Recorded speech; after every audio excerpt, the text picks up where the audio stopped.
Hello all of you, welcome back to my YouTube channel. And आज इस video में हम डिस्कस करेंगे एक्रूवल बेसिस ऑफ अकाउंटिंग में और कैश बेसिस ऑफ अकाउंटिंग में क्या डिफरेंस है। आइए तो समझते हैं।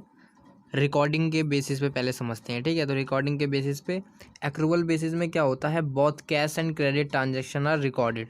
तो एक्रूवल बेसिस में क्या होता है, कोई से भी ट्रांजैक्शन जिससे कैश मिला हो या नहीं मिला हो, क्रेडिट ट्रांजैक्शन हो, हम उन्हें भी रिकॉर्ड कर लेंगे।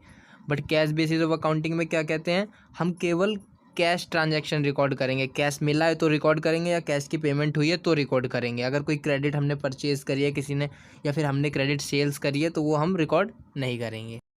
ये सेकंड बेसिस समझते हैं, जो कि है प्रीपेड आउटस्टैंडिंग एक्सपेंसेस और एक्रूड इनकम। तो इसमें क्या एक्रूवल बेसिस में क्या कहते हैं कि हम इन ट्रांजैक्शन की रिकॉर्डिंग करेंगे। प्रीपेड, एक बार प्रीपेड एक्सपेंसेस में समझा देता हूँ कि हमने उस चीज़ का बेनिफिट नहीं लिया है, एक्सपेंस के रिटर्न में हमें बेनिफिट मिलता है, ठीक है। और हमने अभी उसका बेनिफिट नहीं लिया है, हमने पेमेंट पहले ही कर दी है।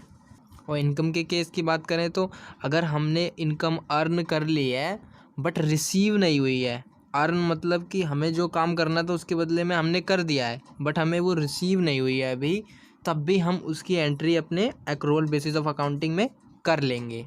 बट इन केस अगर हम कैश बेसिस ऑफ अकाउंटिंग में देखें तो ये ना प्रीपेड आता है ना ही एक्रूड आता है।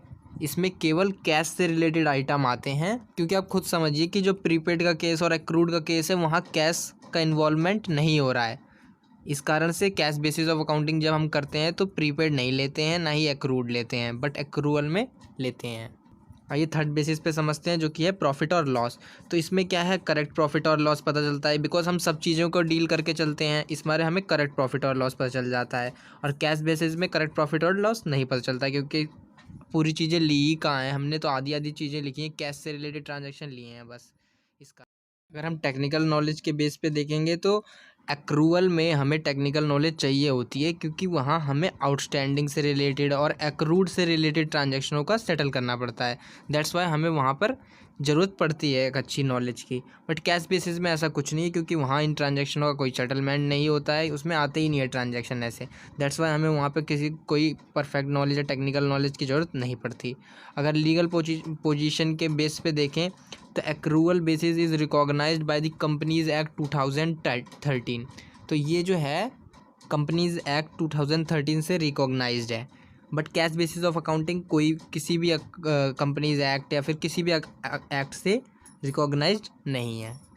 अगर एक्सेप्टेबिलिटी के बेसिस पे देखें तो accrual basis of accounting is more acceptable in business. It reveals the correct information. Correct information इसलिए बिकॉज हम सारे ट्रांजेक्शन को लेके चल रहे हैं।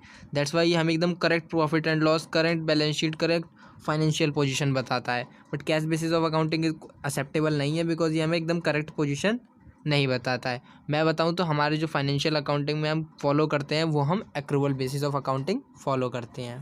Thank you for watching. और अगर पसंद आई हो तो वीडियो को लाइक करें एंड चैनल को सब्सक्राइब करें।